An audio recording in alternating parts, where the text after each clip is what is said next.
হাবাসের চালে কাবু হবে উড়িষ্যা। মোহনবাগানকে আইএসএল ফাইনালে তুলতে মক্ষম স্ট্র্যাটেজি কোচের। ইতিমধ্যে সেমিফাইনালে পিছিয়ে থেকেও ঘরের মাঠে পরবর্তী ম্যাচের জন্য প্রস্তুতি নিচ্ছে আন্তোনিও লোপেজ হাবাস দল। মোহনবাগান সুপার জায়ান্ট এখন পরিস্থিতি এমন হয়ে গিয়েছে যে উড়িষ্যা এফসির বিরুদ্ধে 2 গোল করতে হবে এই দলকে। তাই আগামী রবিবার এই ম্যাচ জিতে ফাইনালে এন্ট্রি নিশ্চিত করতে চাইবে মোহনবাগান। আর সেই কারণে ট্রফিসের উপর ভরসা রেখে চলছে জোর কদমে প্রস্তুতি। এই প্রসঙ্গে জানিয়ে রাখি যে সবুজ মেরুনের অনুশীলনের জন্য ইতিমধ্যে নেওয়া হয়েছে বড় পদক্ষেপ। যুব ভারতী অনুশীলনের মাঠ পুরোটাই ঢেকে দেওয়া হয়েছে কালো কাপড়ে।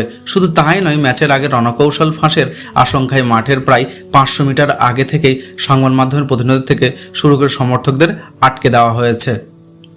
জানা গিয়েছে যে শুক্রবার অনুশীলন শেষে যারা দলের হয়ে খেলতে নামবে তাদের জন্য হাবাস বিশেষ ট্রেনিং সেশন সম্পন্ন করবে।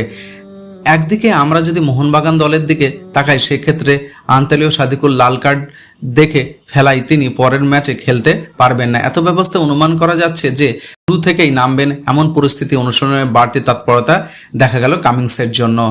তবে পরবর্তী ম্যাচের আগে আত্মবিশ্বাসী সম্বল করছে মোহনবাগানের ফুটবলাররা। পাশাপাশি উড়িষ্যা স্ট্রাইকার রয় কৃষ্ণাকে রীতিমতো হুঁশিয়ারি দিলেন হেক্টর। তিনি স্পষ্ট জানিয়ে দিলেন যে যুব ভারতীতে এই ম্যাচে কৃষ্ণ গোল করতে পারবে না, ওকে আমি আটকাবই। পাশাপাশি অনুশীলন শেষে করে দ্বিমাত্রি জানান যে আমরা উড়িষ্যাকে হারানোর ব্যাপারে প্রবলভাবে আত্মবিশ্বাসী।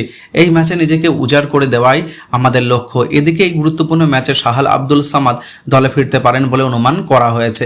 এই প্রসঙ্গে জানিয়ে রাখি যে অনুশীলনে খেলোয়াড়দের কোনো ভুল হলে হাবাস যেমন রেগে যাচ্ছে না, ঠিক তেমন স্ট্রাইকাররা গোল করলে আনন্দ প্রকাশ করতেও দেখা যায় তাকে। তবে মোহনবাগান এখন যে অবস্থায় তাতে গোল খাওয়ার পরিবর্তে বিপক্ষে উড়িষ্যার জালে বল ঢোকানোই দলের প্রধান একমাত্র লক্ষ্য হয়ে দাঁড়িয়েছে। আর সেই কারণেই শক্তিশালী করে তোলা হচ্ছে ডিফেন্সকে। এত ব্যবস্থায় এই বড় ম্যাচের আগে গত শুক্রবারে অনুশীলনে হাবাস গোলকিপার বিশালকে বুঝিয়ে দেন যে কর্নার বা ফ্রি কিকের সময় তাকে ঠিক কোথায় দাঁড়াতে হবে। এছাড়াও দলের অন্যান্য খেলোয়াড়দের তিনি পরামর্শ দেন।